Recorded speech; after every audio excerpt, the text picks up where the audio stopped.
Bright kids who can point out San Jose, San Francisco from the world map struggle to point out where is Siachen, where we have been fighting for the last 3.5 decades. I'm sure you guys all know where Siachen is, right? It's only those kids who don't know. While in the past, our lack of knowledge of our own army would have been shameful and sad, right now it is suicidal. And let me tell you why.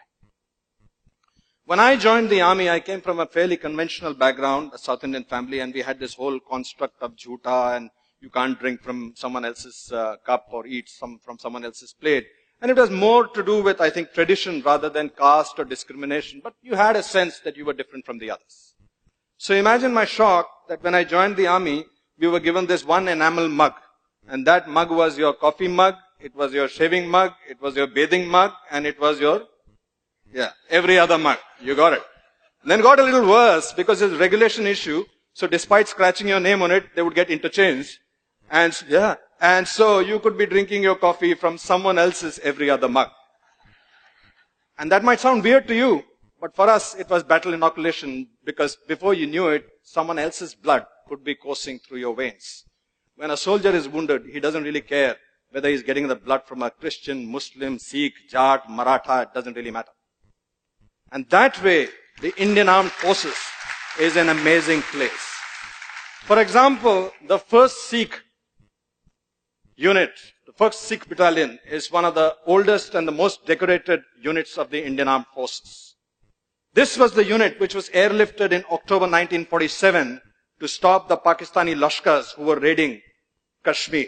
And this was the unit which halted them at Srinagar. And it's thanks to this unit's gallant action that Kashmir is on the map of India.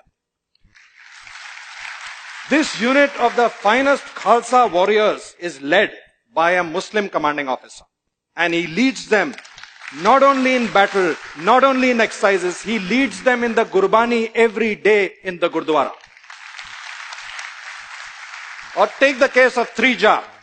In 1965 operations, they were tasked for one of the most difficult tasks, which was the capture of a location called Dogre. And that battle has gone down in the annals of Indian history as one of the most tough battles ever fought because it was street to street, room to room, hand to hand. But Dogre was so pivotal for that operation that when their Anglo-Indian commanding officer, Lieutenant Colonel Desmond Hayes, spoke to his men and explained to them the importance of that particular objective, he told them that we have to be in Dogre by nightfall, dead or alive. And after giving them the briefing, he asked his Jat troops in his clipped Haryanvi, Susre, aaj raat ko 3 Jat kahan hogi? And the troops shouted back, Dogre, Dogre. He wanted to make sure that the troops understood that the mission was larger than the leader. And then he asked them, Oh Susre, agar Shio Saab ne goli lagi, to phir kya karoge? And without batting an eyelid, the senior Jesho shouted back, Saab ji, agar Shio ne goli lagi, to kandhe pe taan ke le jayenge, lekin rukenge Dogre jaake. And that night, in that operation, 3Jar, consisting of Jat troops under an Anglo-Indian commanding officer, took back Dogre not once but twice, winning 3 Mahavir Chakra, 4 Veer Chakras and 7 Sena medals in one single operation. Our soldiers don't fight. They don't care about the name on their chests, which is their own name. They care about the name on their shoulder, which is their Paltan's name. Once they join the unit, if they join a Gurkha unit, they become a Gurkha. If they join a Maratha unit, they become a Maratha. They become a band of brothers. They really don't care about caste, creed, gotras, religions and all of that stuff. And I think my sense is it's not just the army that feels that way.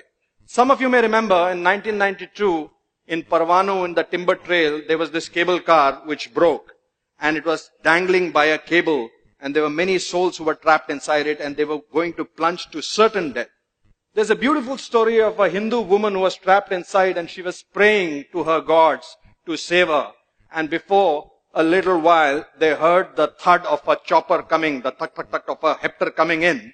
And that Hector was being flown by squadron leader Pali Major, who went on to become the air chief of the Indian Air Force. And from that Hector, the para-commando, first para-commando unit, a legendary para-commando, Captain Ivan Krasto, slithered down and entered into the cable car and saved the lives of the people inside. Now here's something really funny. This woman was reaching out to her Hindu guards, but it was a Christian para-commando who came down, flown by a Parsi major, by a Parsi pilot. And we have seen this across the board when we are going for rescue into natural calamities or floods or even 2611. Neither the hostages, neither the people who have been rescued, nor the people who are rescuing really care about the religion, the caste, the creed, the composition of the troops who are coming to save them. I don't know how many of you know this, that in our armed forces, we don't have any mandir, masjid, gurdwara. We have what is called a Sarva Dharm Sthal, in which all the religions are prayed together. And a Maulvi will do a Pandit's job, Pandit will stand in for a Granthi. Somehow the gods don't seem to care either. But when this soldier comes back home, he gets a different world. He gets a completely different world.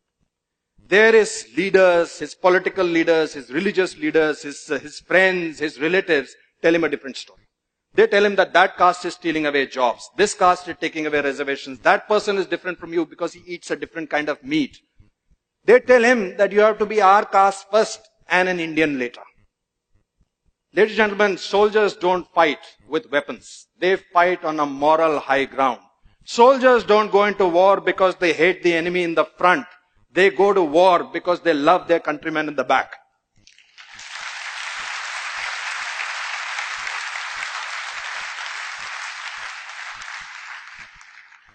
Leaders across spectrums have their own agendas. Some people want to win elections, some people want to get more power, and some people genuinely want to do good for their own communities. But we, as citizens, have to realize one thing. That even as I'm speaking to you right now, standing over here, from Kanyakumari to Kargil, there are soldiers who are deployed in every kind of situation. Right now, as I speak to you, there is a captain out there in Siachen Glacier who is already battling 3 fronts. He's got a front of a very determined enemy. He's got a front of a very horrible weather which claims lives almost on a daily basis. And he's battling the front of the nonsense going on in Delhi with Jantar Mantar, with veterans fighting the government, government fighting the veterans. I beg of you, let's not open a 4th front for him. Let's not forget that the strength of this country, which is symbolized by your armed forces, is the unity of its diversity. Let's not forget that. Jai Hind! Jai Hind! Thank you. Thank you. Thank you.